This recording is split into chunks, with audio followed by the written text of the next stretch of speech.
Hey, kia ora koutou whānau. Welcome back to another edition of Big Hairy News for your Friday night. It is Friday, isn't it? Yeah, it is Friday. The 2nd of December. Christmas is but 3 weeks and 2 days away. How terrifying is that? Chewie, your mic's off just in case you're not aware of that. But if you are, that's all good. And we are getting into the show for tonight. Oh, maybe Chewie's frozen up there. He looks Chewie's either frozen a little bit or he's concentrating incredibly. Oh, he was frozen. So Chewie will be back in a minute, I am sure. How you all doing? Good to be with you again. It is a Friday. It is a Friday night. And I was thinking maybe tonight, we'll see how the show goes, but we might open up the Discord tonight, maybe, if people want to jump on and have a bit of a chat. It would be good to hear from you. There's been a lot of subjects this week. Lots of subjects this week around the conspiracy world. We're not actively setting ourselves up to be a show where we hit controversial issues and talk about them, but they have seemed to have been in the news quite a bit this week. So they've been kind of coming up, and we are actually going to touch base. Actually, now that I think about it, Alex Jones on tonight's show, Conspiracy, and also we're going to touch base again on the story we talked about last night with Graham Phillip, the man who's just been found guilty of sabotage. And one of the things we're going to touch base on with Graham Phillip is Graham Phillip in his own words. If you haven't heard it yet, we'll play it for you tonight. Graham Phillip came out. Hello, Chewie. I'm here now. Graham Phillip had his own radio show on Telegram, kind of what we do, I guess. And in that radio show, he basically described what he could do if he wanted to the power grid. And then guess what? He did it. And then guess what? He got found guilty of sabotage. But I thought, because there's still these suppression things going on at the moment around exactly how we did it, that it would be interesting, at least if there's anyone out there who still wants to, needs to be convinced or believed, to hear his own words as to what he had to say. Apparently, Ye hearts Hitler, and we'll have a little bit of a look at that tonight as well. And I think some Three Waters stuff we want to talk about tonight, because there are some scientists coming out, actually a friend of the show coming out from Otago University, sort of saying that there is a concern now that the health conversation around Three Waters is being lost in the politicized conversation. And, when we look back to, it was Havelock North, wasn't it, Chewie, where there was bad water and people died. That was sort of part of the genesis of this whole idea about fixing up our infrastructure, and the health aspect of this has disappeared. And the scientists are saying, look, there's not an option to leave it as it is. So something has to happen. So, which is why I put in the description of this show, if not Three Waters, then what? So something's got to go on. So we'll have a look at that as well. How are you, mate? Anything you want to jump off with before we rip into it? I loved all of my stuff crashing out just before we went live. I'm going to put that to the 32 music video that I'd stacked up on YouTube to watch later. They weren't tabbed, were they? They were tabbed. So you lost them all? I'd already gone through and liked them all, but as I was saying to you just before we went live, I love it when you get a YouTube channel that you're like, oh my god, why have I not known about this guy? And I've just watched like 3 20-minute videos in a row of this guy doing deep dives on late 90s, early 2000 pop punk bands. Yep. And I'm like, oh wow, yes. All of this needs to go on a playlist. So that crashed my computer. Thank you. We should late 90s pop punk. I think our last show this year is probably going to be the Monday before Christmas. I think we'll come back and do a Monday night. Hopefully everyone can come on board, and we probably won't do a newsy type show, unless there's something massive going on. But maybe what we could do is what you've just suggested, which is sort of what are you watching? What rabbit holes are you going down? Because I found one not so recently, but I kind of go on and off it. There's a YouTube channel I'll show you called Stuff Made Here. Stuff Made Here is a YouTube channel. He's got 4 million subscribers. He is a he's a coder and a builder, and he does things like he makes this one here is making a I'm going to turn the volume down, just not because it'll get us in trouble, but just so he makes things like, there you go, he makes things like basketball hoops where you can't miss.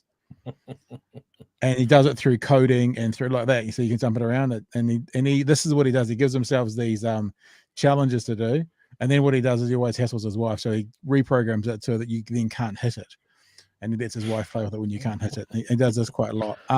He did one the other day, this one I watched the other day, where he made a computer that could solve a 4,000 piece puzzle when all the puzzle pieces were white, only white. And so it's a very cool channel, Stuff Made Here. There you go. There's a bit of a deep dive for you, for someone else if they want to check it out. He sounds like a more medicated Colin Furs. Yeah. See, Colin's got a new workshop. Yeah. Have you seen that in the last couple of days? Yeah, that man is an advertisement for having kids with ADD unsupervised. Yeah, let's show people. If you don't know Colin Furs, he did one today, actually. One got released today where he turned himself into a Weeble Wobble. Remember Weeble Wobbles and they can't fall down? He turned himself into one. Furze, and I watched him. There you go. Like, I won't even bring it up because you can see the thumbnail there for the Weeble Wobble. It's that one, isn't it? There you go. So there's today's video. Never fall over, Weeble Wobble, and you can't fall down. Colin Furs, and this is his new workshop. There's only in the last couple of days. He's madman. If you don't know who Colin Furs is, he's a madman. He's literal backyard scientist. He's built a bunker under his garden in his backyard that is the coolest studio in the world.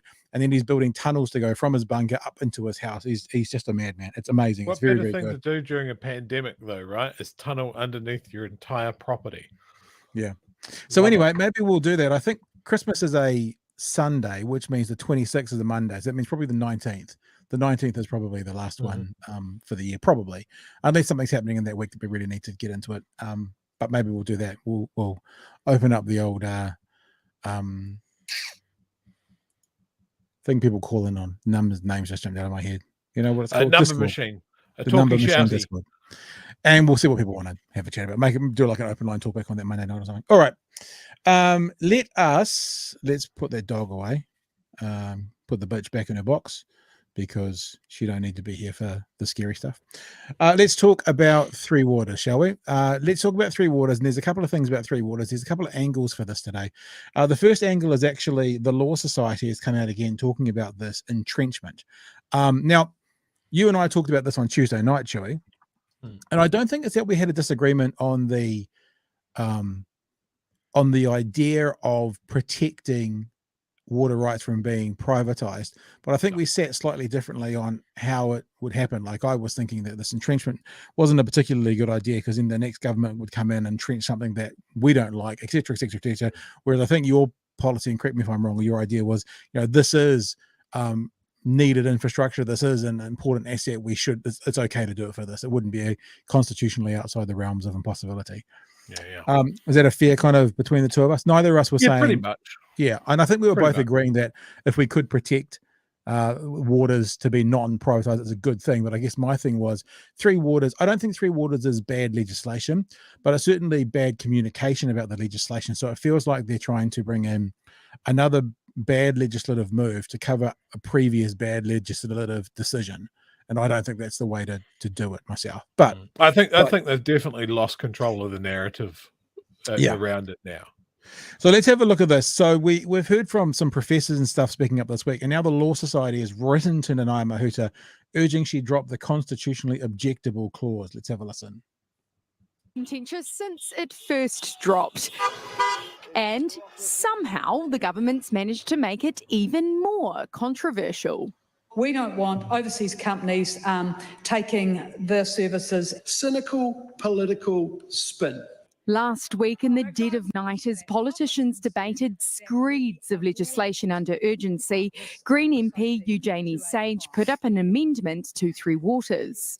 I contacted Eugenie's office today, and she was unavailable to come on. They considered it and they had a look at it, but they've come back saying possibly next week, but next week's busy as well. So just so you know, if you're watching, we do reach out to these people, and normally they say, "Who are you?" No, but we do still reach out. Keep going. because of past experience with privatising our energy companies. Sage worried the same could happen to our water, so Labor and the Greens passed what's called an entrenchment provision, which means if a future government wants to sell a water asset, it would take a mega majority of 60% of MPs or a successful referendum to sell off. Labor is very, very clear. We do not want to see ever the privatisation of water assets. It's a new low from this Labor government. Essentially, it is a real challenge to democracy. Entrench. So here's the thing as well that I haven't seen yet, right? And we'll keep going with the story in a second, but I wrote this down as I heard Mr. Luxon talking about that. So here's the question, and I know we say this a lot, and I don't want to sound like a broken record here about how the media doesn't seem to be doing their job well enough, but these are the questions that Mr. Luxon needs to answer, right? Do you want to see some kind of provision in place to protect our water from being privatized? Right? That question needs to be asked to Mr. Luxon. And if you say yes, then what's your provision? And if you say no, then why are you happy to leave our water in a situation where potentially it may be privatized? Now, I haven't heard those questions yet, and it really frustrates me because they are the obvious questions to ask. Mr. Luxon saying that this is an attack on democracy. Okay, fine, Mr. Luxon. Are you going to, if you become government, protect our waters from being privatized? That hasn't been asked. I haven't seen it asked yet, at least, and it's frustrating. Here's my problem with that little soundbite from Chris Luxon, right? It's a threat to democracy. There's still democracy. There's two democratic processes that you could follow to roll it out. You need MPs or a referendum. That's still democracy. Yeah. Yeah. All right, let's play the rest of the story. Public ownership of the Three Waters assets was originally Labor's idea. It wanted to use the already established supermajority of 75% of MPs, which is usually used for constitutional issues like changing the voting age. It couldn't get opposition buy-in, so dropped it. But this new lower threshold has academics calling it a dangerous precedent because governments could use it willy-nilly, and the Prime Minister agrees. Here, though, we saw a more novel use of entrenchment. I do think it's right that we go back and discuss with the Parliament its use in this case. I don't think it should set a precedent because these Three Waters assets are critical public infrastructure. What's anti-democratic is putting an entrenchment piece of legislation into something that is not constitutional in nature. Not in the Constitution, but the Prime Minister says not to stuff up either. Are you in this mess because Parliament was doing too much in urgency? No. So it's back to the parliamentary drawing board because the last thing the Prime Minister needs is for Three Waters to be even more controversial. Chewie, your thoughts before we go on to the next part about this? I have one little bit. I think, do you trust Christopher Luxon on fundamental voting issues like this? Like, if you had to put Jacinda Ardern, who is obviously a very skilled and established politician and has been for many years, or a former CEO of an airline, who is going to know better about the democratic processes involved? Yeah. Well, it also raises that question that I've said before, that when Mr. Luxon or any politician goes around going, I'm a businessman, I've run businesses, the first thing I always say is government's not a business. In fact, if anything, it's also more like not a democracy. It's not it's a not-for-profit if anything else. And actually, because if you were going to run it like a business, you probably would privatize water. It would probably be quite a sound business decision. If you owned a farm and you could give your water away for free, or if you could pay, charge someone to take it, the business decision would probably be to charge someone to take it. So when a politician says, I have business credentials, I'm like, you ain't running a business. So, mate, water, profitable, stuff just comes out of the ground. People will buy it. So literal money for jam. I want to go on to, I'm going to come back to the health issue as well, but there's like a little side note for this story as well. So Chewie and I think, are on the same page as most people, I would think, that no one really wants to see water privatized. The left is trying to put something in place to make sure it hasn't been privatized, or it can't be privatized. Well, certainly it makes it harder to privatize it.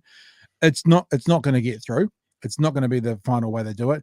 The right has offered nothing to guarantee some kind of non-privatization clause. And the reason I'm bringing this other story up is there is a new mayor in Auckland who, out of the blue, has just decided that they might sell off Auckland shares. So this is the reason. Now, I think entrenchment is a poor policy myself for the situation. It's certainly a blunt tool. Yeah, but this is the reason that the left want to put it in, because any old person can get in to Parliament, from the right. Let's say that National wins next time around, and they could do what Wayne Brown is proposing to do in Auckland. Have a listen. Auckland Airport could be about to become a little less Auckland, with Mayor Wayne Brown proposing the sale of Auckland Council's 18% stake in the asset. Take some revenue to help save our rates. Good idea. And if you're selling the silver like that, is it really a good thing to do? We need to hold on to what we've got. In a statement today, Brown said the proposed sale of Auckland Council's 18% shareholding could raise nearly $2 billion, reducing the debt servicing cost to ratepayers by at least $88 million a year. Over the last 3 years, ratepayers have paid $240 million in debt servicing costs to hold shares that haven't paid a cent in dividends. So that's all we're going to play that story, because the point was being someone new gets in, and they're not privatizing the airport because they don't have a controlling share, but they're taking this percentage out of the hands of the public, right? That the public currently own. So it's it's not privatizing per se, but it is a version of making it more private, if we will. And this what frustrates me about this kind of conversation. These are not the questions to ask. The question to ask is not, it's servicing $88 million a year in interest. The question is, can Auckland afford to service $88 million a year in interest? Because you know what, I'm servicing quite a lot of interest at the moment on my mortgage, but it's a good idea for me to service that interest on that mortgage because I get to keep the asset, which is appreciating, and so most weeks I can afford it, so I'm going to keep doing it. So the question's not about just paying the interest. The question is, can they afford to pay the interest? And funnily enough, first thing, two more things. The first thing is that's nowhere in the story. And the second thing is, just to bring to this point about no matter who gets in, that they can change it if some kind of guarantees aren't put in place.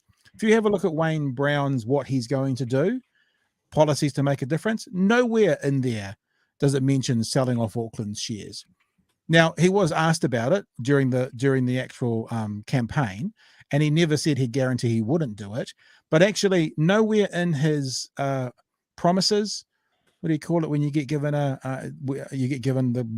they vote you in, they give you a mandate. Nowhere within his mandate that he put forward did he talk about selling the airport shares. Now that doesn't mean he can't push it through, but what I guess I'm saying is, with water, unless it's something that is an absolute guarantee that you can't do, someone else takes over, there's nothing stopping people or another government from privatizing water. So I just wanted to bring that up as an example today of, I guess, why the left is worried about privatization of water. Chewie. Oh, absolutely. I mean, Len Brown seems to be someone that's just fucking winging it, to be honest. And it correct me if I'm wrong, Auckland Airport has not been pulling in a profit lately because they went on a huge modernization spree right before the pandemic, and then had to basically shut down. So of course they haven't been paying a dividend, but it's like you, as an investor, you're soldiering through all of that with the hope of a payoff at the end of it. And it's like he's cutting his own throat before you even get the chance of the payout. People are starting to come back to the country. People here are starting to go overseas again. There's obviously going to be an uplift there.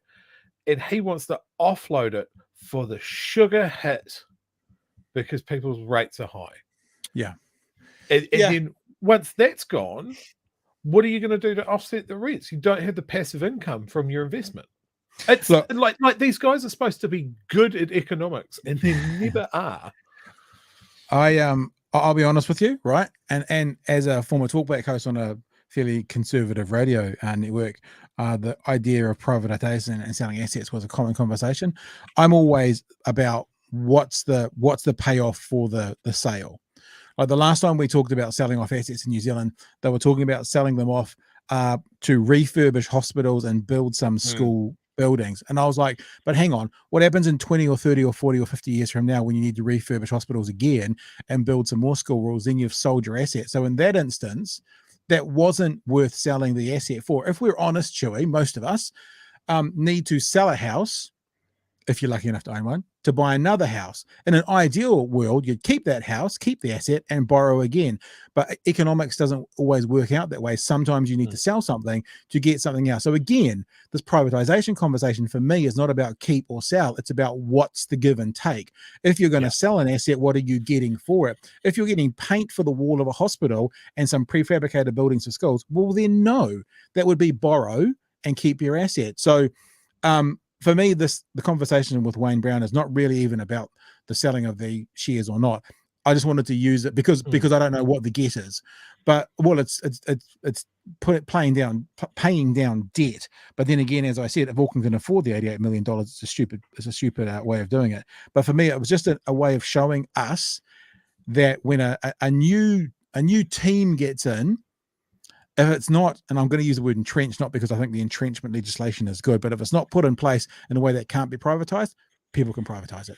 That's the point. This is the other thing. We're back to Three Waters now, obviously, and I find the almost rabid pushback against this.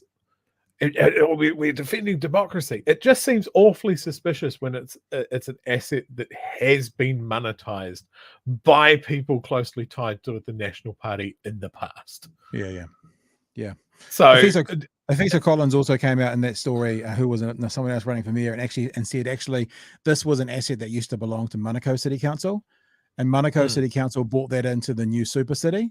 So actually, this is even a bit more on the nose because this didn't belong to the Auckland mayor at one stage. It was the Manukau mayor who was in charge of it. And actually, so he made that point, which I thought was a fair point as well. Let's get back to the Three Waters story. That was the addendum as to why the left is trying to put something in place to keep it from being privatized. The other part of the conversation today has been about actually why we need to do Three Waters or something similar, and that some scientists and commentators out there are concerned that the primary reason for Three Waters, i.e. the health needs, are being lost in and amongst the politicization of it. Let's have a listen to this one. Has the Three Waters controversy drowned out the urgent need for safe drinking water? According to some of our leading public health researchers, the answer is yes. They've banded together in a bid to remind Aotearoa of the dangerous consequences of water contamination. They say behind the debate remains a very serious equity issue that political posturing won't solve. Dr. Tim Chambers is one of those researchers and joins us now. Morena, Tim, can you take us back? What was the whole point of Three Waters back before all of the politicking sort of came into play? Yes. Yeah, so the main point really is that the current water system for Three Waters, that's storm, waste and drinking water, is not sufficient to protect public health. And we know that every year over 30,000 people get sick from their drinking water, and around 500,000 people have to boil their water to boil out and kill bacterial contamination. And so those are really stark issues. We also know that in 2016, we had one of the largest waterborne outbreaks in the developed world. 8,000 people got sick and 4 people died in Havelock North. How frustrating is it then that the politicization of this has sort of muddied the waters, so to speak? Yeah, exactly. So the point of our article really was to highlight that we do have these central public health problems with the current system, but also that even if we thought that this level of public health burden was acceptable, that it's actually financially unsustainable to continue the way that we're going. It's projected that we've got around a $180 billion infrastructure gap over the next 30 years, and that if councils were to try and meet that today, they'd have to increase the money that they take from rates by 2 to 3 times. Yeah. So there you go. That's where there's more of this to play, Chewie, but there's part of the story that no mayor who says, say no to Three Waters also said, because the answer of saying no to Three Waters is, and your rates are going to increase 2 to 3 times. No one sold that part of the conversation. They only sold the emotive politicization of the conversation, which is no to Three Waters and no to co-governance. But the flip side, to be honest, if a mayor came out and said, we will have a referendum and you will have a choice. We either are going to oppose Three Waters as a city or as a borough or whatever it is, and you are going to acknowledge as ratepayers that you are going to be paying up to 3 times as much in rates. That's how we get to keep our Three Waters. Then we'll go with that. But they're your options. Either yes to Three Waters or whatever iteration it is at that stage, or no to Three Waters, and we know that rates are going to go up by 3-fold. But of course, no one's going to run on that, because guess what? That's the reason that the infrastructure is fucked, because mayors and councils for the past 50 years have not done what they needed to upkeep our infrastructure. Nobody's going to run on that ticket. It's much easier to run on the, hi, I'm Billy Bignuts and I'm pushing back against central government. Vote for me. I don't do numbers. I don't understand these things, but make me mayor. All right, let's listen to a bit more of this. Yeah, that means higher rates, right? And I'm guessing that's another political issue potentially for people to have to deal with. Yeah, and so that's what Three Waters is trying to achieve, really, is to try and make sure that we get a high level of performance at a lower cost. And they do that by restructuring into these 4 entities rather than having 67 different territorial authorities responsible for drinking water. Tim, how can the reforms be improved, do you think? Yeah, that's a good question. I think that's sort of been hashed out now in the House.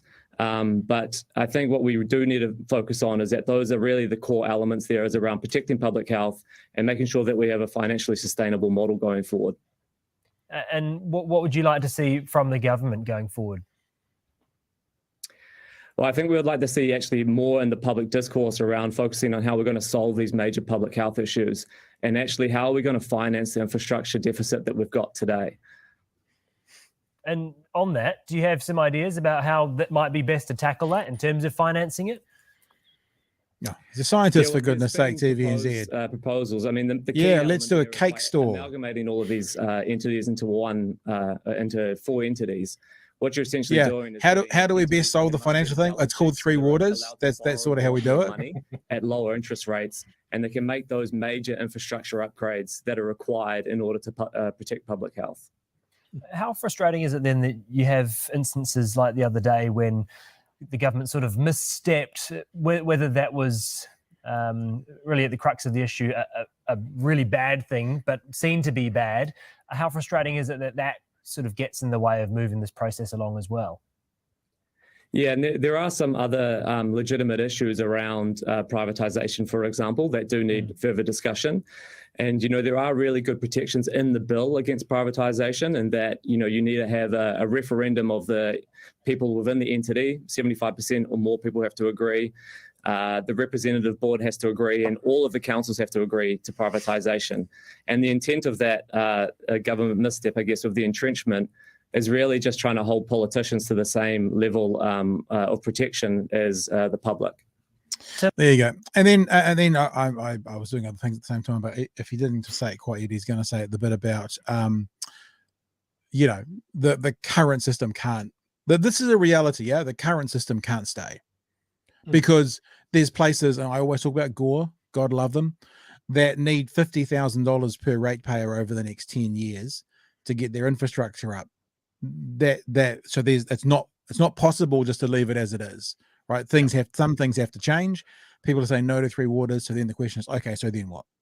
But there's so much of this discussion. Like, I think when you said that before we went on here, I was like, oh, that's it. Like, it's like people have presented an option. Say we're talking about Three Waters now, we're talking about whatever issue later. And it seems to be, you've got option A, we do this, and option B. And people go, I want option C. Let's do nothing or go backwards to the good times that I remember from 1993. And you're like, yeah, but we can't do that. And here are the really good reasons for it. Oh, I'm so angry. It's like the street upgrades here are exactly the same thing. It has to change. Here's your options for change. I don't want change. Yeah. And that's a little bit what it is. I mean, like JN says, Three Waters are becoming an example of can't see the forest for the trees. We need to stay on track. Getting lost in the weeds. I think you're right there as well. I'm just looking through some of the texts that have been coming in. There seems to be chats going on with one another in there, which I'm sort of avoiding. Yeah, there's a lot of chats of things that are not on the docket for tonight.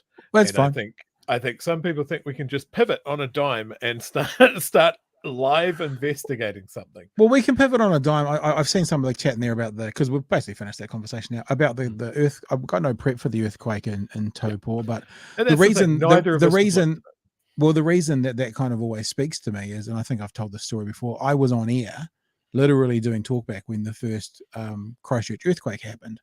And so if you go and Google, first Christchurch earthquake in YouTube and look for the audio of the radio, it's me taking calls from people saying, "Oh, it's just been a big Christchurch. This was the one that happened at whatever it was, 4:30 in the morning."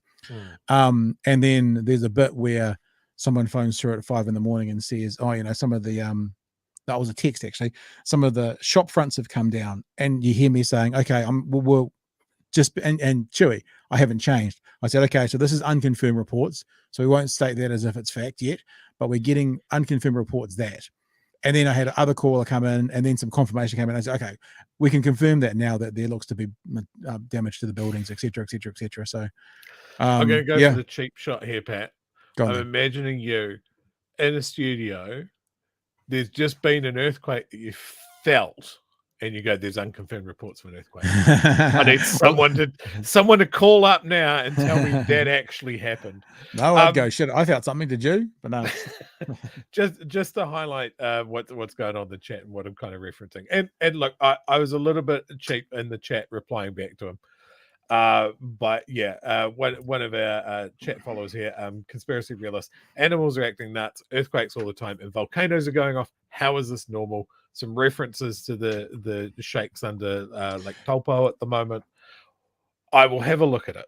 No, I'll explain how it's normal. It's really easy to explain because we used to say the same thing about Christchurch when there was the cluster of 10,000 quakes. And that's when we found out, those of us who didn't already know, there's 1.3 million earthquakes on planet Earth every single year. So when you have 10,000 in an area, like we had with Christchurch, more than that, I think, in the end, it didn't actually change the number of 1.3 million earthquakes on the face of the planet every single year. So yeah, Taupo, the Shaky Isles is what we get called for a reason. Taupo, was it Tokoroa today? Had a couple of quakes, half dozen, 10, 20, 30. So you can take that off the 1.3 million on the whole face of the planet. When you get to 1.4 million, we can start talking about, oh, there's more earthquakes than there normally is, isn't there? Because that's numbers, that's math, that's how it works. So no, there's not a lot going on at the moment because there's been 20, or there's been 2 with 20 aftershocks, because there's normally 1.3 million a year across the whole planet. So yeah, that's what it is. And I think New Zealand is, outside of Japan, the most highly monitored geographic landscape for earthquakes and volcanology on the planet. And it's just that most of those earthquakes happen in places where people aren't.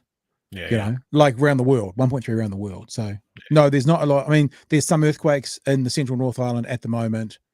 Life goes on. I mean, when I say, I'm not belittling it because there was damage and stuff. What I'm saying is it's not an unusual occurrence, because if you think about there's 1.3 million per year, every year, then a space of 20 to 10,000 somewhere doesn't really change those numbers that much. Do you want to do some text? So I see you got a few highlighted there. Yeah, just highlighting some to get us back on track a little bit. Stephen here, back on topic. All this talk about privatization suggests that the water is not already being exploited.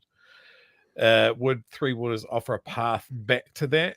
And Politicking here with kind of follow on from that. Three Waters wouldn't do anything to undo privatization that has occurred, since there's no asset buyback scheme.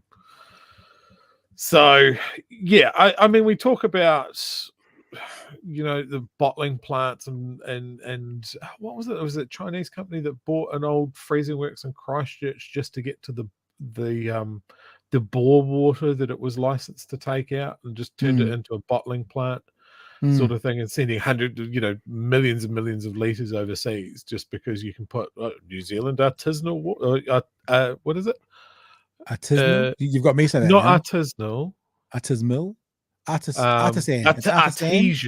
Artesian water, which in Canterbury was just fucking tap water, bro. It came out the tap. You can bottle it in your kitchen. but you send it to London, LA, France, got New Zealand on the bottle, you get heaps more for it. Literally comes out of the ground. Money for jam. So now we're entering into our conspiracy segment of the show. And we'll start with this one because it's a bit of a shorty. It's just really a wrap up from last night, and then we'll go into how much Ye hearts Hitler. Convicted saboteur talked of a plan to take down the power grid in audio clip. Convicted saboteur Graham Phillip went public with his plan to bring down the national power grid on an independent radio show. Phillip, a 62-year-old IT professional and COVID conspiracy theorist, was yesterday handed a 3-year jail sentence for the crime of sabotage. But prior to his act, which led to the charge and eventual conviction, he went public with his plans. Now, I've managed to get my hands on the audio. The audio is not in this NZ Herald story. Look, he looks like a happy chap there, doesn't he? That's him there. Being a happy That's chap. a saboteur if ever I've seen one. So let me leave that picture up while you hear. I'll play you the audio. You hear Graham. He had I guess kind of like what we're doing. He did his own little show, and he did it on Telegram. And this is what he had to say. Have a listen. I think we've got full rights as citizens to say, no, we're going to make a citizen's arrest. And I think in order to do that, it would be perfectly legitimate to dismantle part of the power grid, to dismantle the national microwave circuits, and to break the national fiber optic ring, to get out of this brainwashing that we've got. It's something I've been exploring as a civil rights protest, not as an act of terrorism, as a civil rights protest because of this mind control that you're talking about. So the thing that we hadn't heard before, and look, I guess we don't know what he did do because they're still keeping that suppressed, but he talked about breaking the fiber link as well. I mean, maybe that's the sabotage that we're speculating here, don't know, because if you'd taken down the fiber to the country, that actually is sabotage. That would have been massive disruption to every business in New Zealand. Yeah, and we wouldn't have been able to do this, Chewie. So that's the actual audio. He might have talked about dropping fiber optics, but that's actually a lot harder to drop than the national power grid would be. National power grid is literally a couple of pylons, but the fiber optic network is a lot more distributed until you get to places like remember that flood a few years ago that took out the Ashburton Bridge? Yeah, every other year, isn't it? Yeah, well, I hope not, because the South Island's fiber optic cable crosses that bridge. Oh, really? Yeah. So that was a few hairy hours of them going, oh my God, we need to spin up like a microwave link in case we lose the fiber optic so we can jump the river somehow. But yeah, didn't quite happen there. Emma asked, do we know when he attempted this? I think he was arrested in November of last year. I think that's the correct date. Pardon me. So let's say it's the last quarter of last year, which is when the attempt was made. Sai says, not terrorism, epic fail. That's like, what was I watching the other day? It was Donald Trump.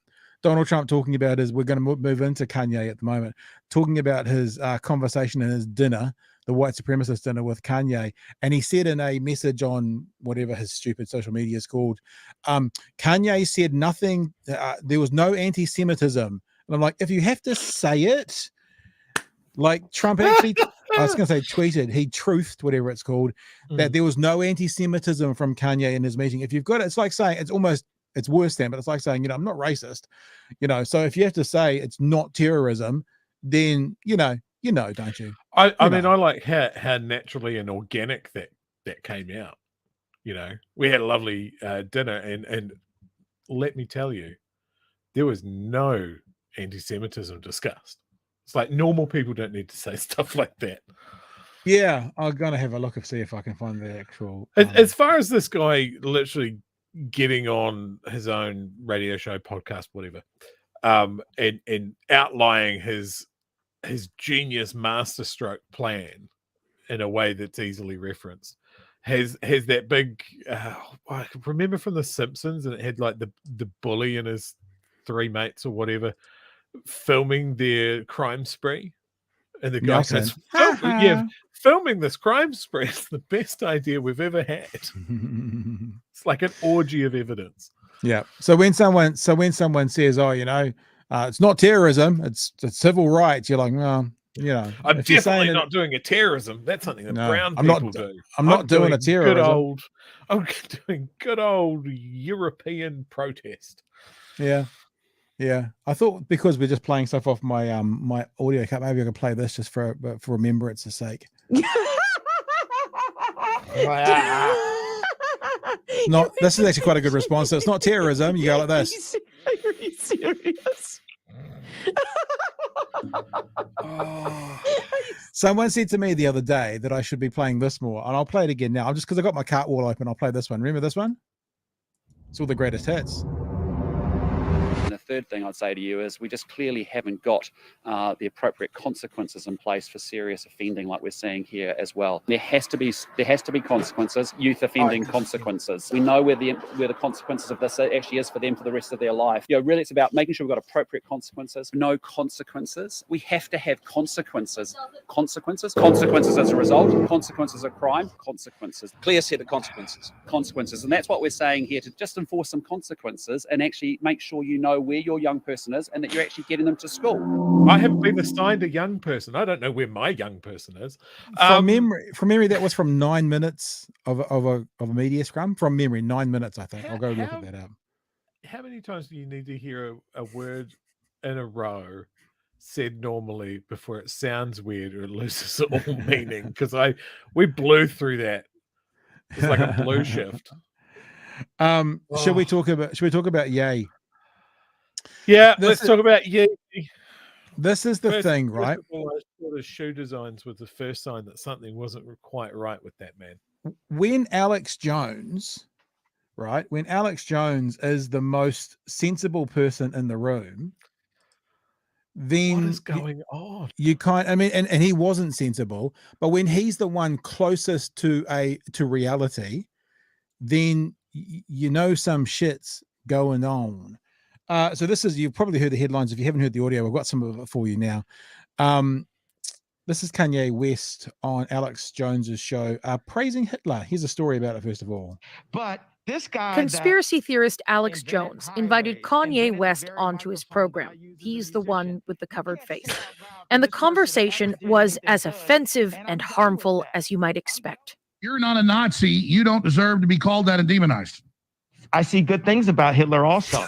West has been saying and posting things like that for months. I want this country to Recently, he brought a well-known white supremacist and Holocaust denier to dinner with Donald Trump, which the Republican candidate for president has refused to clearly denounce. It boggles the mind. I just can't. Donald Trump is that classic, I don't know who Nick Fuentes is. And I'm like, every president there has ever been, is currently, or ever will be, knows who are the people who are coming to their dinner, because it's not the president who goes, oh yeah, let's have a barbecue. It's all the staff around them. So if he genuinely didn't know who Nick Fuentes was, that's either a breakdown from him himself or a breakdown of the system that you're supposed to be around a president. Either way, it's not a good thing. Yeah, I'm not expecting Trump to Google this guy, but there should definitely be someone there going, hey boss, just that so guy, you know, boss, you don't want to let him in the building, let alone have him to dinner. It is almost hard to understand that this is happening in 2022. Advocates are sounding the alarm that anti-Semitism in the U.S. is becoming mainstream. The Anti-Defamation League has found acts of hate have been rising steadily.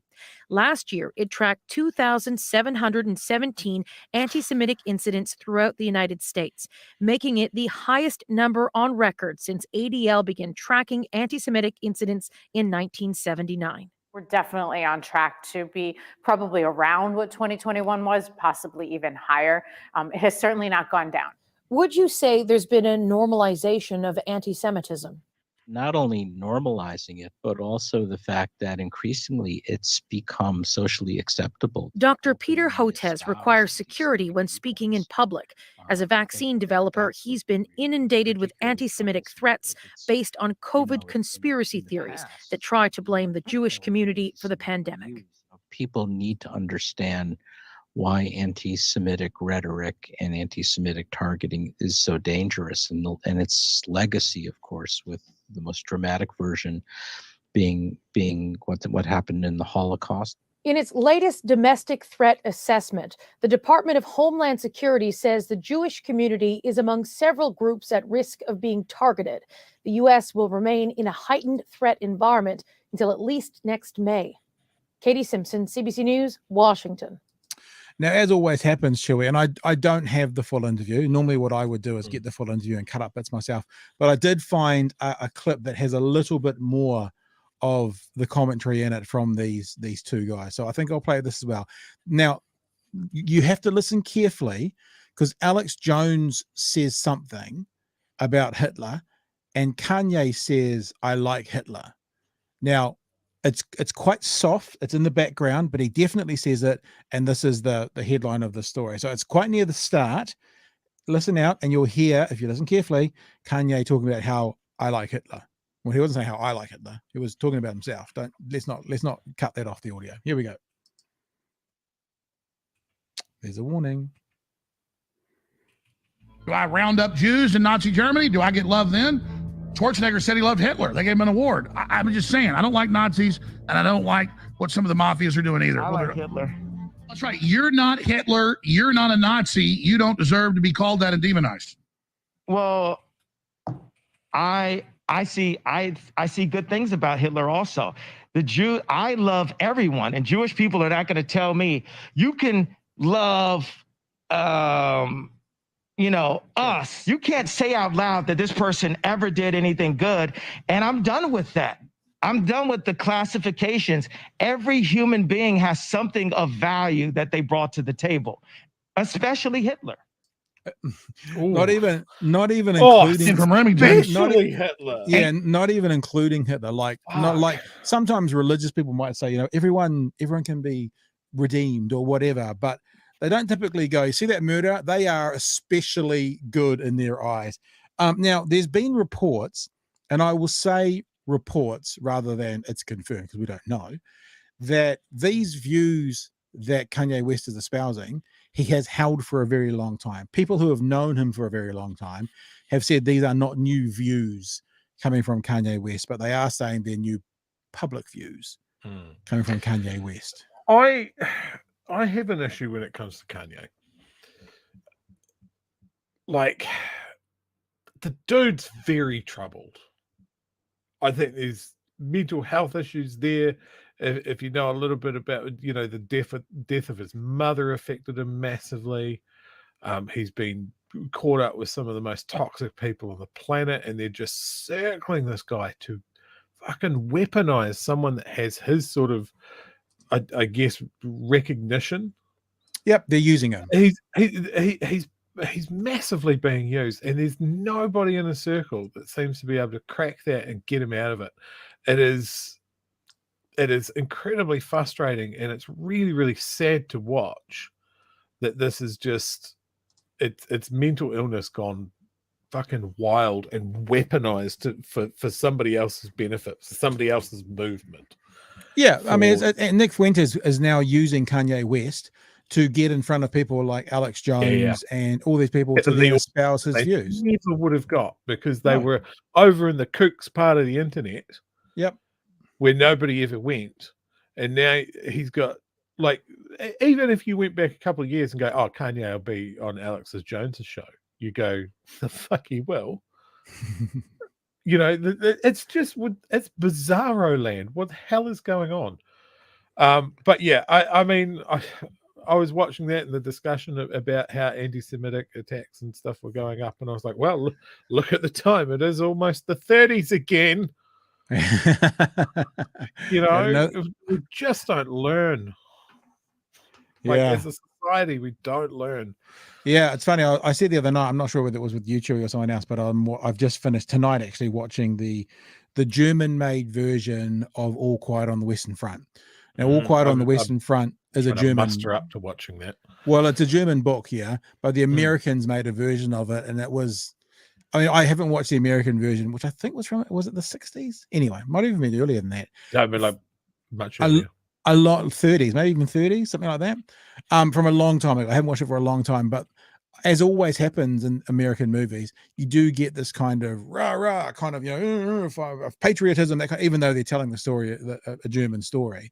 Whereas in this one, you see it, man. Yeah, 30s. Thank you, Peter. You see the absolute stupidity of war. Some of the things that happen, and we're sitting upstairs watching it, going, and those two people had nothing against each other, and they're currently sticking knives into each other. And you can see after they've done it, they're upset and they're disappointed. And you talk about it's about the 30s again. You look at, if we're stupid enough to ignore history, we're doomed to repeat it. And if you do look back to those times, I mean, that was World War I, so we're looking at 1918 in this, but watching that, I mean, to be honest, as a bit of I'm not really a movie buff, but a little bit of a movie buff. It's a bit grating watching it in English because it's a German production. When you go and watch it in German, it sounds much better. The sound is better, but you got to read the auto cue, whatever it's called in radio and television world. And I'm too tired. I wasn't up to that. So I watched the English spoken version of it, but even still, the acting in it is spectacular. And if anyone ever gets kind of complacent about where we've been and where we're going, go and watch Schindler's List, go and watch this new production of All Quiet on the Western Front, go and watch Saving Private Ryan, these things that veterans go to and say it's the most realistic version of a movie they've ever seen, and it'll drag you back in. I mean, I'm a huge history nerd, 20th century history nerd. Do you have to use the word history in that sentence? Yes. Okay. I'm a nerd about a lot of things. In this case, I'm talking about history. Okay. Sure. And specifically like a real war history buff. And I've spent a lot of time reading about World War I. I've spent a lot of time reading about how that flowed into World War II, how that set the scene for World War II, and how we came out of it going, never going to let that happen again. Oh, we've certainly learned our lessons there. We'll see that coming again. I think that we've studied it so much, and we haven't. We haven't. That's terribly clear, because we keep on walking up to that line and just missing it, and one day we're going to trip, and it's gonna fucking happen again. And I'm looking at it, and I make a joke about it's almost the 30s again, but we got a war in Europe in the 20s, just like we had in Spain in the 20s. We got people going, maybe the Jews aren't great. It's just so depressing that World War II, especially, we turned so many people into air pollution that we affected the climate, and that is something that we're like, there's no great lessons there. We'll forget them. World War I, the front line didn't change, like the front line of conflict didn't really change at all through the whole war. 3 million people lost their lives at the front line, at the front, and 17 million people over the whole conflict lost their lives. I have been to that part of France and Belgium. Yeah. It is beautiful green pasture land, and then you look at a map and you realize where you're standing. I went to a French monument that was the size of a 4 or 5 story building, and on it there's names about this big all over the outside of it. And I was like, oh, this must be all the people that died. And the tour guide that I was with said, no, these are just the names of the people that were never found again. Wow. And just from the French army. Wow. And I have never been so furious with mankind as I was at that moment. It is just so dumb. And those two wars, you couldn't get more different. World War I is the stupidest reason for fighting. It was the stupidest way of fighting. It was just horrific. And then nobody thought more than revenge afterwards. That set the tone for World War II. And then we kind of end up like a more classical good versus evil fight. But that's great for movie writing. It's not great for being in it. Well, this is one of the nice things about watching German actors and German production telling a German story.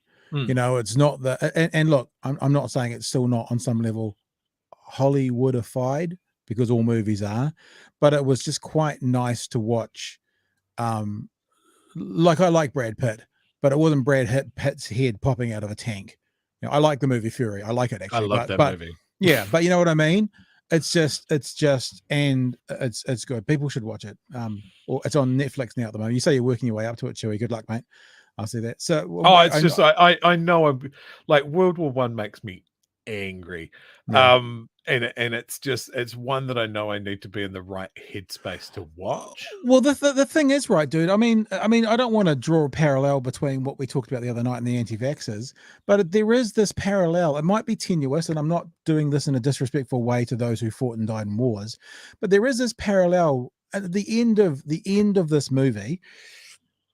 Do you know the story? Have you seen the other version of it or read the book? So I've you know watched the movie and read the book. Okay, what happens at the very end, right? The very, very end, right? I mean, it basically doesn't portray this German general, captain, major, whatever he is, this German leader in a particularly good light. Remember, this is from a German writer, right?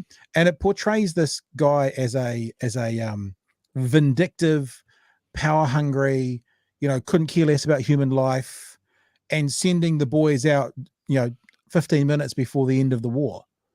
You know, and everyone's celebrating and having a break, and they're all taking, I won't, if people haven't seen it, I won't say it anymore, but I sit there and I watch it and I think about it. And this idea about the parallel that I can see, even if it's tenuous, because not 17 million people are being killed in New Zealand, thanks to the instigators of anti-vaxxers. But the idea that some up the top are disseminating, either in the war case, it's the orders, in the anti-vaxxers case, it's the disinformation. And those at the bottom, like, for example, parents who have a baby who need a fucking open heart surgery operation, are the soldiers in the trenches who are suffering the effects of it. There's a scene in the movie, and I can't remember it from the original. Tell me if it's there. There's a scene in the movie, because one of the things that happened with the German soldiers in World War One is they basically all starved, right? There wasn't enough food. They didn't have enough. And so they'd overrun a trench where the French were, and one of the things they'd do is they'd raid all their food, because they were such starving or something, or they were stealing food from French peasants and to try and actually keep going. And then there's the scene with these guys who are sitting back, the generals and the majors, complaining that the croissants that they're eating were baked yesterday, not today. Those guys at the top who are sending the other ones into the trenches. The ones in the trenches are the ones that are dying. And the ones who are receiving the disinformation and believing it from the instigators are the ones, and I won't be as dramatic saying in the trenches dying, some situations they may be, but are certainly suffering the effects of those at the top and the information they're giving out. And that I'm not saying it's a parallel, exactly the same. Oh, well, it is a parallel. It's not the same, but that infuriates me as well. I'm just going to have to bring up one little contrast to that. Sure. A completely different style. Blackadder goes forth. Yeah, the very end. Okay, so the very end of Blackadder goes forth is a traditional gut punch that everybody knows about. But the one that sticks in my mind, darling, is of course we got Stephen Fry as General Melchett, and he's got Captain Darling comes in and he goes, well, here is the ground that we've managed to take in the latest offensive, and there's this it's on a map table. And he goes, good. What scale is this map? And Captain Darling goes, it's 1-to-1. We've captured a square foot of grass. And of course, it's a great joke, but also fucking true. Yeah. World War One makes me angry. Yeah. Oh, the thing about war in general, I mean, watching it, and look, parallels maybe around the place for other things, is, that 18-year-old boy on that side didn't know that 18-year-old boy on that side, didn't have anything against that 18-year-old boy on that side. That 18-year-old boy never wronged that 18-year-old boy, but because of and I'll call them instigators, but because of the people at the top telling them to hate each other and shoot and kill each other, that's what they did. If you read up, and you'll know this, Chewie, of the history of it, huge numbers of people in both World War I and World War II would fire their rifles over the heads of the enemy. They wouldn't actually try and shoot and kill them. They'd fire them over their heads in the other side, because they were like, hang on, when you're back at base and you're at basic training and you're being racked up about, go and fight the Bosch or whatever it is, you get fed this line, you dehumanize them. When you see them bleeding out and crying for their mums, they get humanized. And you're like, what the fuck are we doing? And this idea that this person has nothing against this person hasn't harmed this person, but because of geopolitical bullshit up the top, whatever that is, these two ones at the bottom are now facing each other in a fight to the death because of politics up the top. Yep. Let me say this. I know it's not. Let me say this first, because I know it's not quite as black and white as that when you look at things like, you know, Hitler walking into Poland. But there's a general theme about these opposing soldiers being told to kill each other because of what's happening up the top.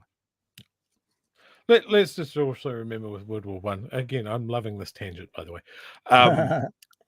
Let's remember that those two 18-year-old kids trying to knife each other in a muddy trench in the middle of Belgium. That was because cousins couldn't talk to each other. All the royal families of Europe were related. Yeah. They could have sent each other a letter to sort it all out, but the world went mental. But can we pull out a parallel there? Cousins aren't talking to each other. Think about what's happening in today on a more minor scale with things like opinions thanks to those disinformation people. Families have broken up. Cousins aren't talking to each other. Might not be the same, but like you're saying, we're traveling back to the 30s. Yeah. Hey, I want to answer. There's one question that came up in this, which is completely off topic, but I feel like we've done all the stories we were going to do. We've had a bit of a chin wag, and Emma asked this question that you highlighted. So let's just throw it out there super quick, right? Because it's time to wrap up, but we can, take a couple of minutes to look at this. I've talked about this a few times. Have we talked about this on the show, Chewie, or have we done it with other people? I think we have covered it. We had a quick discussion, but I don't think we really dived into it. Well, what do you think? What do you think about the idea of lowering the voting age? I think adding more people to democracy strengthens it rather than weakens it. And I reckon dropping the age a couple of years for the people that are going to be living with the consequences of our politicians' decisions for longer. The only arguments I've said about not dropping the age is that some kids at 16 are idiots. Yeah, but that's not really an argument, because it's a some shit people argument. Because some people at 65 are my idiots. age that are fucking idiots that shouldn't vote either and are completely disengaged with politics. That's not an argument to not let people who are engaged and want to vote. I tell you what I think. I think it's a moot point because it's never going to happen. And that bums me out. I saw the latest poll results that the Herald was running with. It's about 60% no. But that's not relevant because it needs 75% of MPs to pass it through because it is a constitutional change. That's not going to happen. So I think it's a bit of a moot point. It's an interesting point to talk about. As someone who sits on the left, I think it would help the left. So I like that aspect of it.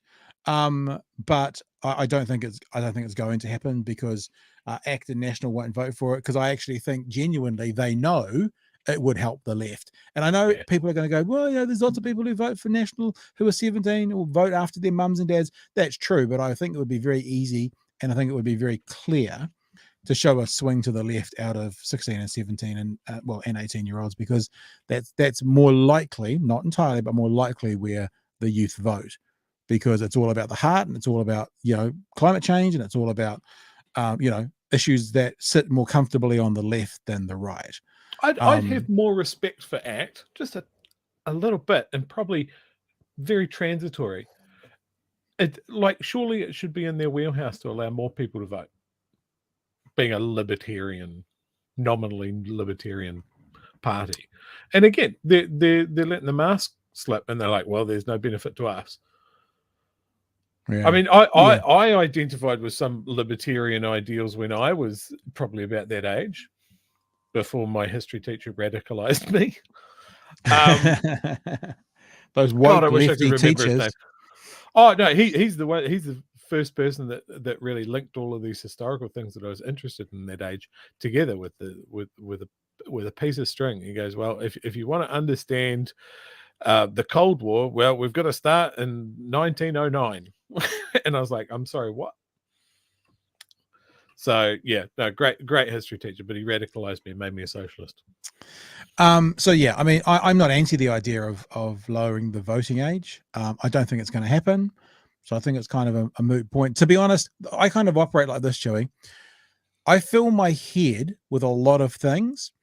So I typically don't put a lot of time into things that aren't going to happen, because I've got I only have a finite amount of space in my brain cavity, and if I fill it with a bunch of stuff that's not ever going to happen, well, not ever, but certainly not in the foreseeable future, then something else falls out the back. Like it'll be an important word. I'll forget the name of my child or something like that. And because this is never going to happen, well, it's not going to happen in the foreseeable future, next several years. I think whatever, and they'll probably pass it for local body elections because they only need 51% for that. And they'll never pass it for national elections because they need 75%, and ACT and National will never support it because it will advantage the left. And I don't understand the idea between ring fencing local politics away from national body politics. Yeah, Like, well, I mean, there's been lots of comments that the earlier someone votes, the more likely they are to continue voting throughout the rest of their life. And when we're looking at declining voting numbers, why would you not want more votes? Because it doesn't benefit you? Cool. So why are you there? Are you there for your benefit, your party's benefit, or the country's benefit? And I mean, that might be high-minded idealistics from me, that people that get into politics are there for the good of the country. Whether I agree with their side of things, I would like to believe that they have an honest held belief that they're there for the benefit of the country, not for feathering their own fucking nest. I'm trying, as you speak, to find a clip from an American. It was either in the 60s, 70s, or 80s. There was an American politician who just blatantly came out and said, the more people who vote, the better it is for Democrats. The fewer people who vote, the better it is for the right. Absolutely. And that's part of it, because I've said it before and I'll say it again. Western countries, if you poll the populations on policy, are all left wing. If you poll on policy and you don't put the kind of spin on it, the spin on it and stuff, they're all left wing. And I mean, the easiest evidence for that is the popular vote in America. No, it's gone to the left every time except once since about 1996. So here's my counter argument. If this doesn't go through, we remove the vote from the over 70s. That's my counter argument. And that's a perfectly good. I mean, I actually had one of the people on from the Make It 16 campaign when I was doing a show by myself, and one of the arguments they said is, if the frontal lobe is not developed, and the pushback from that is obviously, well, what about those whose frontal lobe is decreasing in their 60s, 70s, 80s, 90s, whatever? Do we take it away? Maybe we shouldn't reach out for the political opinions of people whose main course for dinner is pudding. I'm one more Google search. Stephen here's got the comment there. The youth have a vested interest in what's coming. They should be empowered to at least have a say. Again, someone who's going to nope out in a 4-year term and just up and die. Maybe their opinion shouldn't be weighted as much as it is. Yeah. Or maybe we should just make the brave choice and make me leader. There you go. But if you become a leader, seeing you're so much more authoritarian than me, I'm gonna keep saying that for the next 5 years, Chewie. That's true. Yeah. That's why you'll stay on my list. All right. I haven't got it ready. Even though I mentioned this most nights, be aware that I never really have this queued up to talk about when I tell you about our Patreon, because I'm trying to bring it up right now. If you want to be involved in helping us make what we're making, then what you can do is you can join our Patreon. We're at about 30 patrons right now. We for a while we're trying to get to 50 by Christmas. I don't think it's going to happen. But if you like what you hear, if you want to be involved, if you like what we're doing, then you can go and join our Patreon, patreon.com/Big Hairy News. I believe the night of the 17th, Chewie, we're going to have our Christmas barbecue, I believe. Chairman Chewie. And when we have our Christmas barbecue on the night of the 17th, we will also include our monthly meeting as well. So if you're a patron and you want to come and join us in our Christmas barbecue for the people who are in Dunedin who have been driving most of the stuff around this, then you're welcome to join us via Zoom on that night. But to join us via Zoom on that night, you need to be a patron. Patreon.com/Big Hairy News if you want to get behind us and help us, keep the lights on. And we want to, keep Chewie in purple porn lighting as well. It's smooth. It's relaxing. For the It's I like know that being people. inside a grape. I know that people only come for the dog. I think she's gone upstairs. Hang on, let me do this. You out there? Sometimes she just lies out in the corridor, and because like I'll show you, she's not. I think she must have gone upstairs. So look, no dog. Empty bed.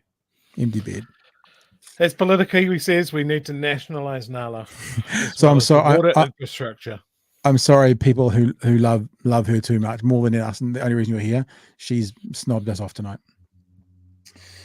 All right, we're done. We're done for the week. Thank you for joining us. We'll see you next week from 10 p.m. Monday night for another edition of A Big Hairy News. Lovely to be with you. Good to be back with you. I can see that Nick is in the chat there now as well. Nick, I sent you an email because you have some merch coming your way based on your level of membership for Patreon. I Make don't sure you even come have back the to merch. me. No.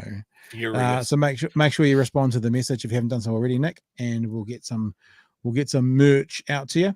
Other than that, thank you for being with us, everybody. Have a great weekend. Be safe out there. Don't get too crazy with your Christmas shopping, and yeah, we'll catch up with you soon. Because the Reserve Bank doesn't want you to. Don't spend your money. Yeah. I actually keep it. Here's in your mattress. Like a $15 Christmas present to Big Hairy News. All right, team. Stay well. Stay safe. We'll catch you Monday night from 10 p.m. Hurry, my friends.